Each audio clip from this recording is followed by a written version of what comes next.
Good morning, good afternoon, good evening, good day, y'all. How you doing? It's Gord, your hurting hippie. It's Sunday morning in the Birch household, and I'm in a hurry to get my video out to you all because I'm competing with Pasha.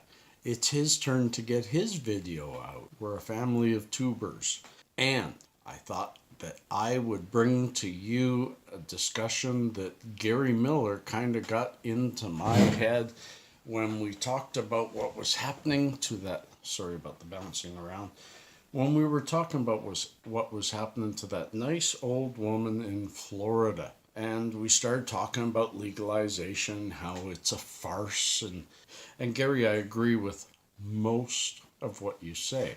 It inspired me to do today's video, which is basically they do not legalize things for our benefit, ever. So marijuana is not being legalized more and more all across the world, in Canada, in the US, running through over half the states already. It isn't being done for the people. It just isn't. It's being done for tax revenue.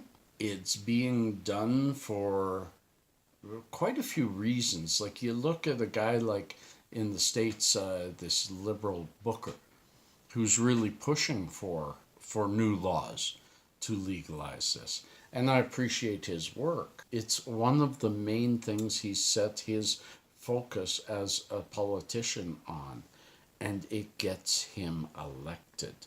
So it's money. He's probably also backed by people with money, and there is a fight to keep things illegal because it's going to take money out of other large companies. I think the government saw that they're never going to get behind it, and they need to find new ways of getting income. That's why the Liberals saw not a cash pot, but a chance to get elected and a chance to increase the revenue earned through tax. That's about it. That being said, I have said it many, many times. First of all, before I go back and do this compare, I'm going to, stay tuned, compare some of the things that are happening right now with what happened at the end of the Prohibition age. So I want to say, even though that was 80 some years ago, it's no different from today. The state of legalization today, as Gary Miller pointed out to me in his own comments to me, is that legalization isn't true legalization. They're still throwing people in jail, in fact, maybe more. I want to talk about that in a different light. I want to look at it from a different angle. Remember, we all see the world differently. We all have a different pair of sunglasses on. The tint on our sunglasses is managed by the changes in our lives, by the big impacts of trauma that we've seen through our lives. It's everything that we've experienced, everything we've been taught, every situation that we've gone through has made our sunglasses slightly different from someone else. No two people wear the same glasses. No two people see the world the same. We all live different lives. Even twins growing up together will experience life differently unless they were just holding hands the entire time. So Siamese twins, maybe they'd be more similar. That being said, I respect where he comes from, and depending on the way you look at it, you could see that, wow, there's people out there getting arrested for something that's becoming legal. There are people out there now getting impaired charges that maybe wouldn't have happened during illegalization here in Canada, because the rules are so tight. The rules are so tight that lots of people are getting in trouble. Having it in your vehicle without the proper documentation, having it in your system, and they haven't even determined at what levels is that not a good thing. We're at the infancy of this legalization, so I could see how people could see it as poorly. But in Canada, the number of arrests and criminal charges against people in this industry have gone way, way down. They haven't fixed all the issues.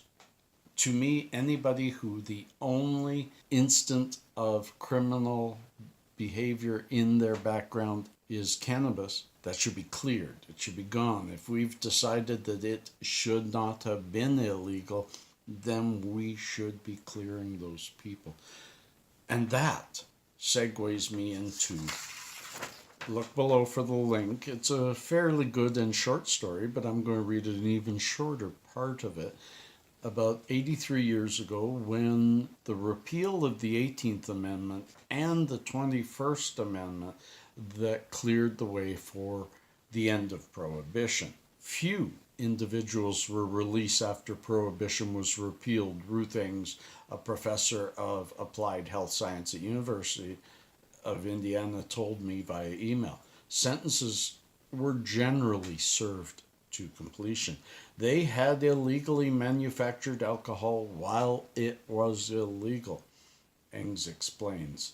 And while individuals could request pardons, it's unclear how frequently that may have occurred. In fact, after the repeal of the 18th Amendment, states were allowed to continue prohibition-like practices by keeping temperance laws. The state-by-state regulation, which also mirrors our changing marijuana laws, also pertained to how states handled alcohol crimes during Prohibition, explains a writer, Daniel Okrent, whose recent book, Last Call, The Rise and Fall of Prohibition, served as a source for a 2011 miniseries called Prohibition. As an example, Michigan gave life sentences to those convicted 3 times of selling even a small amount. Are we there? Is it true legalization?